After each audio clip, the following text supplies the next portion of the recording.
Ya, bismillahirrahmanirrahim. Assalamualaikum warahmatullahi wabarakatuh. Bersyukur kepada Allah Subhanahu wa taala seraya mengucapkan alhamdulillahi rabbil alamin atas segala nikmat, rahmat serta karunia-Nya lah sehingga kita masih bisa diberi kesehatan, kesempatan, kekuatan, rezeki, umur panjang dan tak kalah nikmat dari nikmat-nikmat lain adalah nikmat iman dan Islam.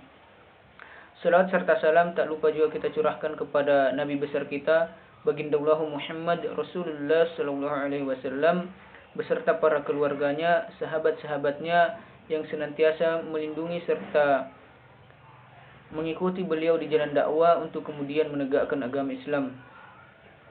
Baik teman-teman sekalian, jadi video ini untuk penyelesaian tugas strategi pembelajaran yang berjudul Landasan Psikologi Strategi Pembelajaran.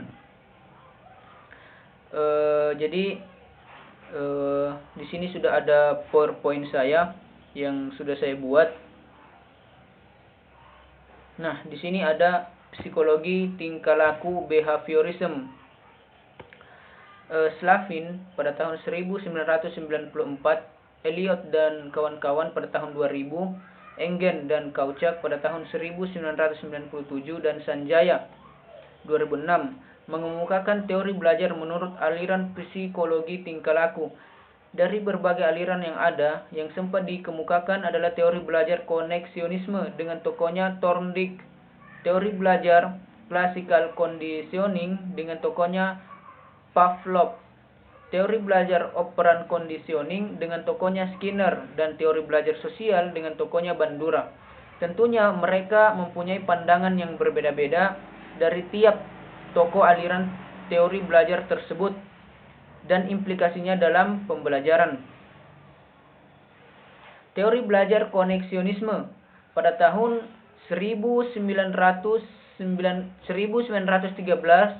Thorndike, Slavin pada tahun 1994, Eliot dan kawan-kawan pada tahun 2000 mengemukakan bahwa cara belajar pada hewan dan manusia pada dasarnya berlangsung menurut prinsip-prinsip yang sama. Belajar dapat terjadi kalau ada stimulus, karena itu teori belajar ini disebut teori stimulus dan respon atau SR.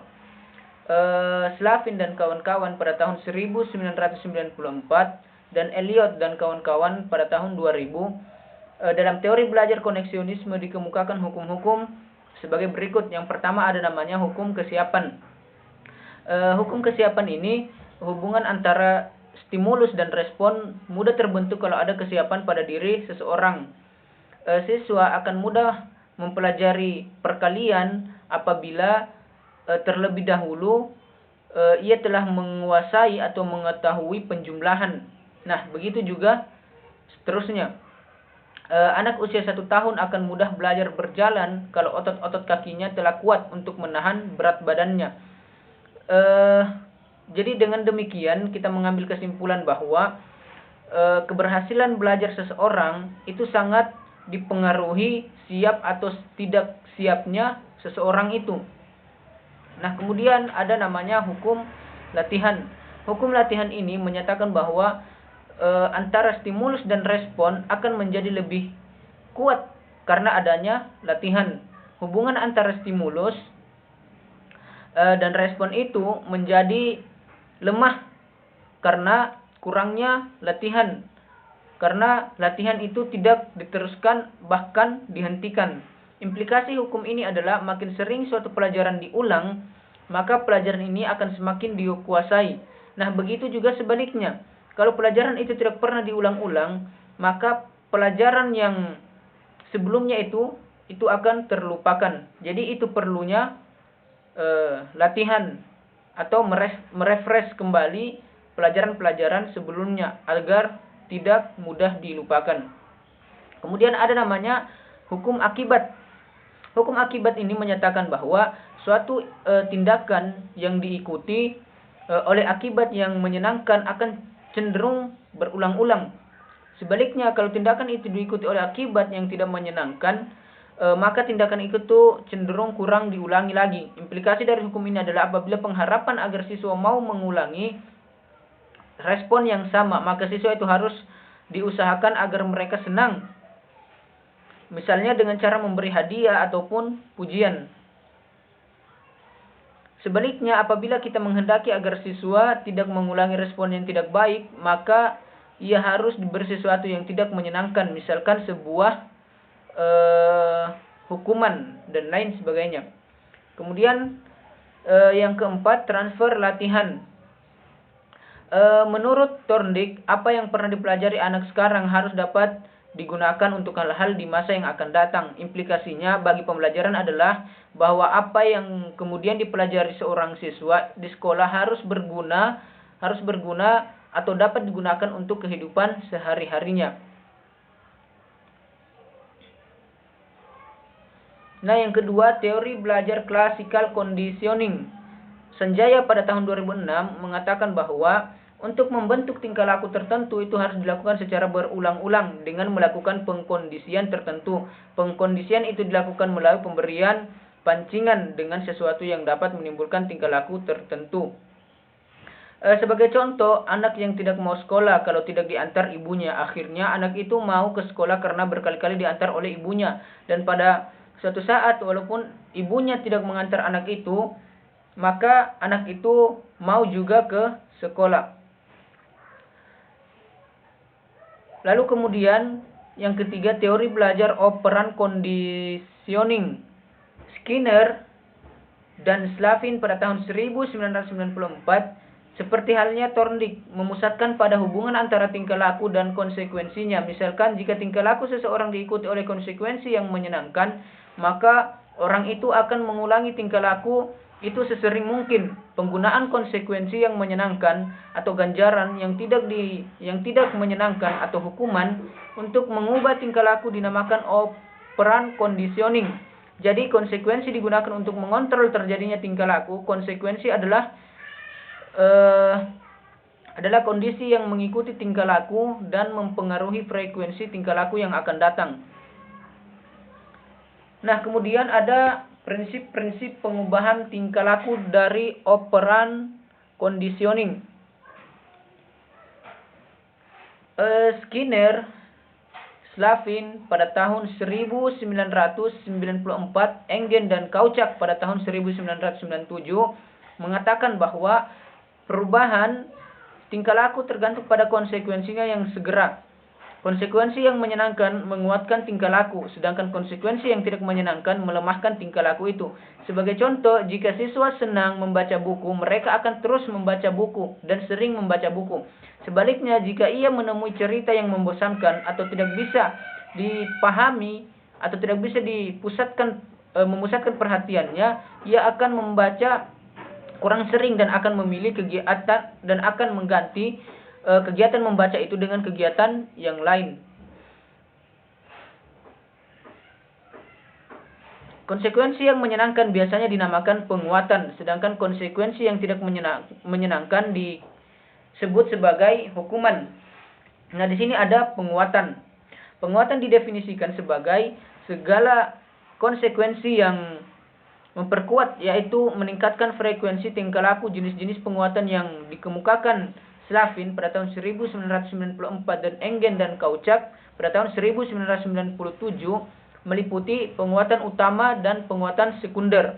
Penguatan utama yaitu memberi kepuasan pada kebutuhan fisik seperti makanan, minuman, keamanan, dan lain sebagainya. Kemudian penguatan sekunder.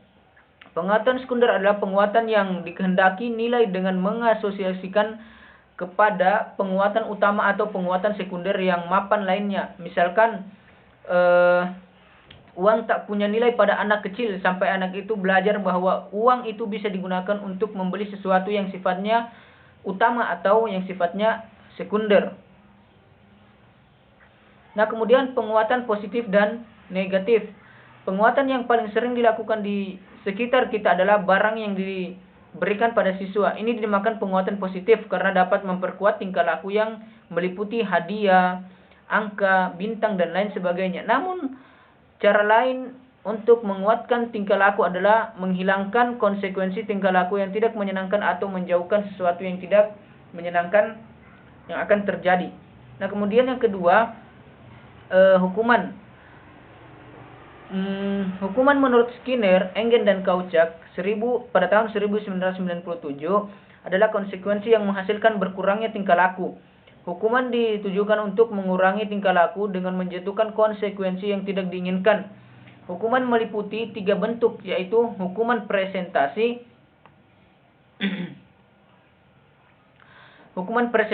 hukuman penghapusan atau hukuman penghapusan, lalu yang ketiga time out. Hukuman presentasi yaitu penggunaan konsekuensi yang tidak menyenangkan atau rangsangan yang tidak disukai, seperti siswa disuruh menulis saya tidak akan mengganggu kelas 100 kali misalkan, dan atau hukuman-hukuman lainnya, hukuman presentasi lainnya.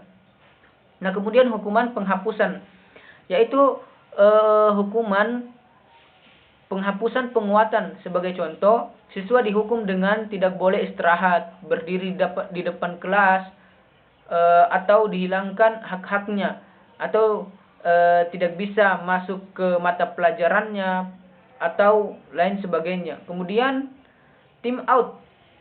Time out ini bentuk lain dari hukuman adalah bentuk lain dari hukuman time out, yaitu menghukum siswa yang tingkah lakunya melanggar tata tertib sekolah, tata tertib kelas, dengan menyuruh berdiri di sudut kelas dengan tujuan agar tingkah laku nakal itu dapat hilang, atau agar siswa lain terhindar dari tingkah laku yang serupa atau tingkah laku yang nakal tadi. Nah, kemudian yang keempat, teori belajar sosial atau social learning theory. Slavin pada tahun 1994 mengemukakan bahwa teori belajar sosial merupakan cabang dari teori belajar tingkah laku dikembangkan oleh Albert Bandura. Teori belajar sosial ini umumnya menerima sebagian besar prinsip-prinsip teori belajar tingkah laku, namun teori ini lebih memusatkan pada pengaruh signal pada tingkah laku dan pada proses mental internal, menekankan pengaruh pikiran pada tindakan dan pengaruh tindakan terhadap pikiran. Bandura dalam Slavin pada tahun 1994 mengkritik Skinner karena Skinner mengabaikan modeling, yaitu peniruan tingkah laku orang lain, dan pengalaman atau vicarious, yaitu belajar dari kegagalan atau sukses orang lain secara tidak langsung. Bandura merasa bahwa yang dipelajari seseorang bukan dibentuk oleh konsekuensinya, tetapi karena dipelajari langsung dari dominannya. Nah, mungkin itu saja presentase saya dari PowerPoint yang kemudian saya buat. Lebih dan kurangnya mohon dimaafkan. Wabillahi taufiq wal hidayah. Wassalamualaikum warahmatullahi wabarakatuh.